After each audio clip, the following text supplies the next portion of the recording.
পাহাড়ি জনপদের অবহেলিত গাছ জত্রফা। প্রাচীনকাল থেকেই বিভিন্ন এলাকায় জত্রফা ফল থেকে পাওয়া তেল বাতি জ্বালানোর কাজে ব্যবহৃত হতো।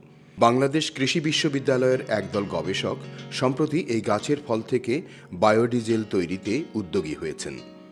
তারা বলছেন, জ্বালানি সংকটের এই যুগে বাণিজ্যিকভাবে জত্রফা চাষ হলে বিপুল পরিমাণ বৈদেশিক মুদ্রার সাশ্রয় হবে।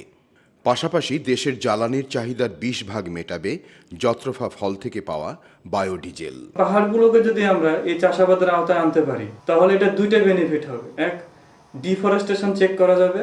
দুই, আমরা পরিত্যক্ত যে জমি সেগুলোকে আমরা ইউজ করতে পারতেছি। জিহাঞ্জ সুখবর।